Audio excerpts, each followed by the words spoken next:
Merci de nous suivre et de vous abonner sur la chaîne des leaders Go 221. C'est Aboubekr Thiam, le directeur général de l'École nationale des arts et métiers de la culture.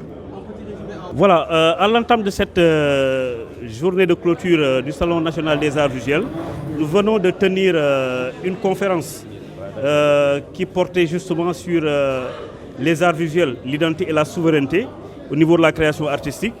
Donc ça nous a permis vraiment d'entrer vraiment dans une ambiance de synergie, de partage, d'expérience et de discours axés sur vraiment des préoccupations des artistes, la politique culturelle actuellement du pays et éventuellement des perspectives au niveau des arts visuels. Et au niveau justement de cette question de souveraineté, il était question de retracer, de voir les voies et les moyens de pouvoir fixer un ancrage au niveau de la création artistique. Quand on sait que justement, quand on parle de souveraineté, il y a cette question qui est liée à la menace, à la globalisation, à la mondialisation. Donc l'idée c'était vraiment de partager avec les acteurs culturels ces enjeux-là qui préoccupent à la fois tous les acteurs culturels.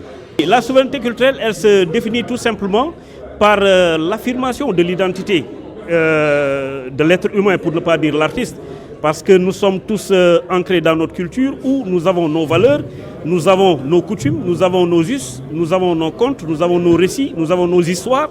Et il est important justement de se figer là-dessus dans l'évolution du champ artistique. Quand il faudra créer, que ce soit de la musique, une production artistique liée à la toile, les arts plastiques, les récits, les contes, cela va de soi qu'il faut vraiment montrer un ancrage dans ce que l'on fait pour qu'on puisse ressentir une authenticité dans cela. Et plus loin, dans le champ de la formation artistique aussi, cela va se ressentir à travers les formations que nous dotons à nos jeunes apprenants, les enfants, pour qu'ils puissent s'approprier leur propre culture. Non, l'art visuel n'est pas menacé. Au contraire, la digitalisation, c'est justement un outil qui nous permet d'aller plus vite au niveau de la création artistique. J'ai donné l'exemple tout à l'heure des arts visuels, les arts plastiques, mais aujourd'hui, même si la technologie est associée à cette pratique artistique, cela nous permet d'aller tout simplement plus vite. Parce que la créativité, étant ce qu'elle est, ne sera pas l'apanage d'une source de création comme par exemple l'intelligence artificielle, mais tout simplement, ça nous permet de nous approprier ces outils-là pour améliorer le travail pour que ça aille plus vite. Oui, à ce niveau, il s'agit tout simplement d'un point d'accompagnement au niveau d'un message ou d'un cri de cœur qui est adressé à la tutelle.